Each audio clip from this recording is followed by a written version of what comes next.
उड़ीसा की बात करें, परी नाम की बेटी, जो लोग हमसे काफ़ी बात कर रहे हैं और उनका कहना है कि दीदी आप इस केस को लड़िए। तो परी नाम की बच्ची 7 साल की, उसके साथ रेप किया जाता है, उसका मर्डर किया जाता है, उसके ऑर्गन्स को निकाल करके बेच दिया जाता है और उसकी बॉडी को एक बोरे में भर करके जंगल में फेंक दिया जाता है। जब वो बॉडी डिकम्पोज हो जाती है, उस बिटिया का शरीर, उसके बाद सिर्फ हड्डियां हाथ लगती हैं। लेकिन उसमें जो मेन एक्यूज है वो अभी तक पकड़ा नहीं गया, किसी इनोसेंट को उसमें फंसा दिया गया। एक और बात करें, हैदराबाद में सुगाली प्रीति नाम की बिटिया है, 2017 में उसके साथ स्कूल के प्रेमाइसिस में रेप होता है, मर्डर कर दिया जाता है। उसके बाद जो अक्यूज थे वो छूट जाते हैं। हमारे पास पूरी वो फाइल है जिसमें रेप की, जो गैंग रेप की पुष्टि हुई है, मर्डर की पुष्टि हुई है, हर चीज की पुष्टि हुई है। उसके बावजूद भी इस केस में अभी तक कुछ नहीं हुआ है।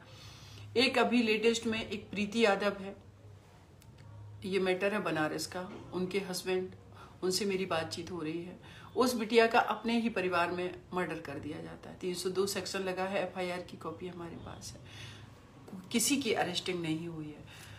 तो हम आप लोगों से बात ये करना चाहते हैं कि लोग सोचते हैं कि, बहुत लोग हमसे कहते हैं, मेरे पास डेली कम से कम 6 लोगों को, लेडीज को मैं गाइड करती हूँ, उनको समझाती हूँ। रोते हुए फोन किसी के आते हैं, दीदी हमारे हस्बैंड ने मारा, दीदी मुझे घर से बाहर निकाल दिया। कोई कहता है हमारे साथ गैंग रेप हुआ, लेकिन मैं डर के वजह से किसी को नहीं बता सकती हूँ।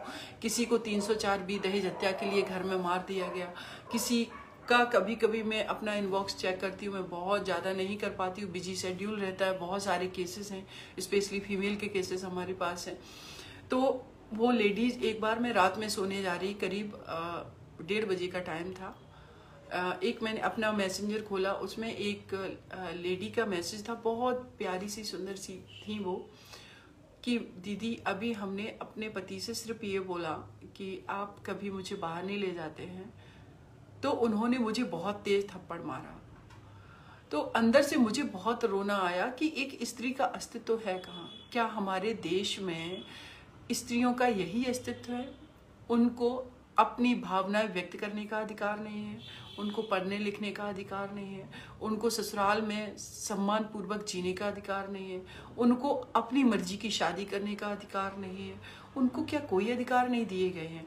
अगर हम बात करें कि जैसे आज ABVP न्यूज पर एक हमारा फोन था, उनका कहना था कि आप इस परिवार का इनका भी केस लड़ेंगी क्या? तो मेरा यही कहना है, मैं किस किस के केस लड़ूंगी, और मैं केस क्यों लड़ूं?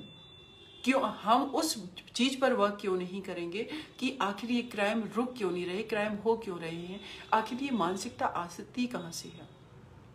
अगर क्राइम हो जाता है, मैटर पुलिस में जाता है, मैटर जुडिशरी हमारे सिस्टम में जाता है, तो मैं बात करूं आप लोगों से कि जुडिशरी की अगर बात करूं, तो एक दिन मैं एक केस में अपीयर हो रही थी, 304B का मैटर था, बेल का मैटर था। उससे पहले मैं एक आर्गुमेंट सुन रही थी। वो केस था, पति ने पत्नी को गला दबा करके मारने की कोशिश की, 1-2 बार उसने जहर देकर भी मारने की कोशिश की, हॉस्पिटलाइज हुई, वो 4 दिन ICU में रही, बच गई।